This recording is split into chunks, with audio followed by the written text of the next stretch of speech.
Judas, at long last, has a gesture of recipiscence. He covers his face with his hands and bursts into tears, saying, I am cursed. I am the opprobrium of the earth. You are the eternal wretch. And to think that, if you wanted, you could still be happy. Swear it to me. Swear that no one will be told. And I swear to you that I will redeem myself, shouts Judas.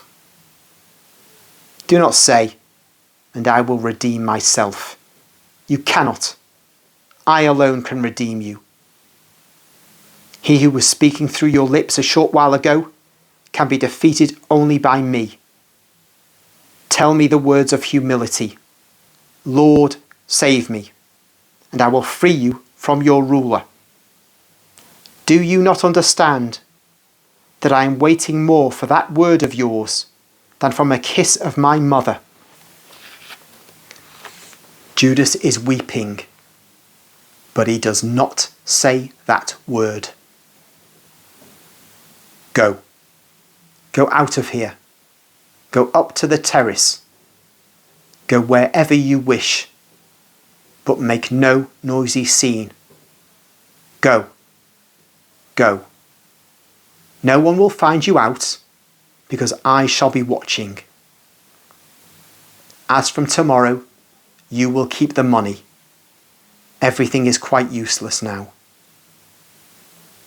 Judas goes out without replying.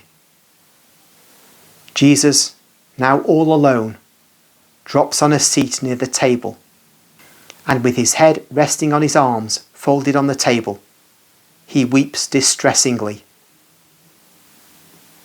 After some minutes, John enters quietly and stops for an instant at the door.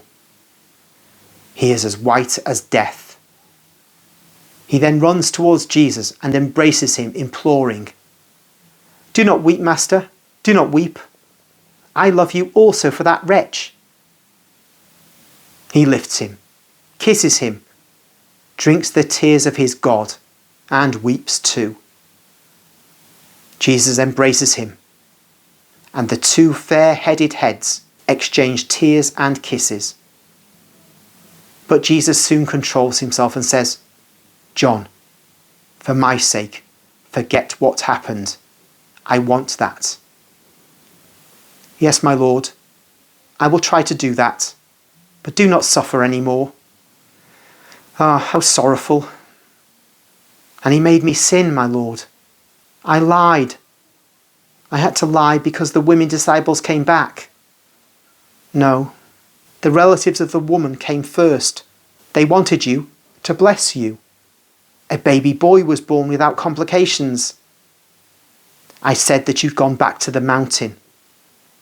Then the women disciples came, and I lied again, saying that you were out, and that you'd probably gone out to the house where the baby was born. I could not find any other excuse. I was so dumbfounded. Your mother saw that I had wept, and she asked me, What is the matter with you, John? She was excited. She seemed to know. I lied for the third time, saying, I'm moved because of that woman. Being close to a sinner can lead to such an extent, to falsehood. Absolve me, my Jesus. Be at peace. Forget all about this hour. Nothing. It was nothing. A dream. But it is your sorrow. Oh, how changed you are, Master. Tell me this, only this. Has Judas at least repented?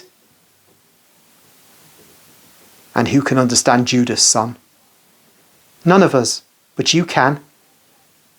Jesus replies only with fresh, silent tears streaming down his tired face.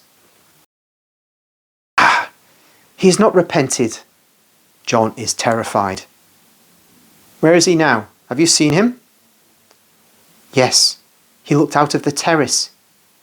He looked to see whether there was anybody. And when he saw me all alone, as I was sitting under the fig tree, utterly anguished, he ran downstairs and went out through the little gate of the kitchen garden. Then I came in." "You've done the right thing. Let us tidy up in here, putting the chairs back in their places. And pick up the amphora so that there are no traces." "Did he scuffle with you?" "No, John, he did not." "You are too upset, Master, to remain here. Your mother would understand, and she would be grieved." "That is true. Let us go out. Give the key to our next door neighbour. I will go ahead, along the banks of the stream, towards the mountain." Jesus goes out, and John remains to tidy up the place.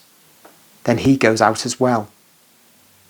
He gives the key to a woman who lives in a house nearby, and he runs away, hiding among the bushes on the bank, not to be seen.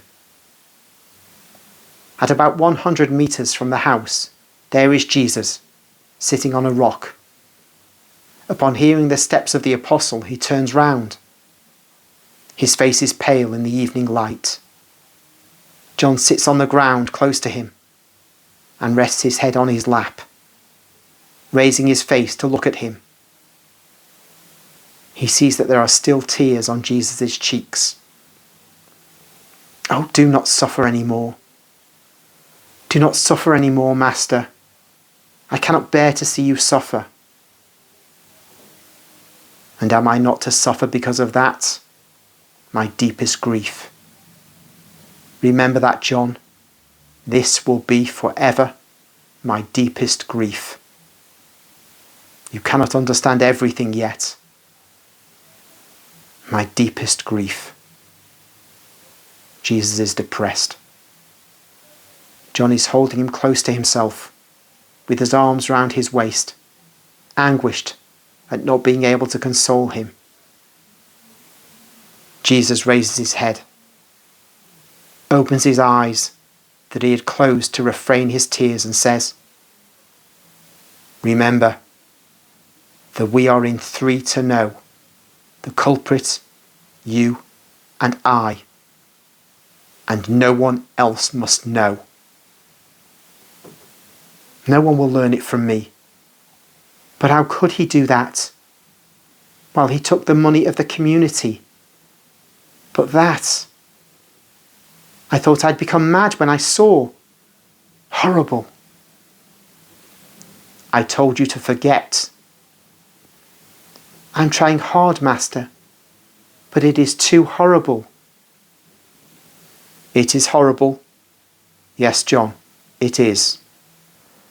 "Oh, John." And Jesus, embracing his favourite, rests his head on his shoulder and weeps desolately. The shadows, which become rapidly deep in the thicket, hide in their darkness the two who are embracing each other.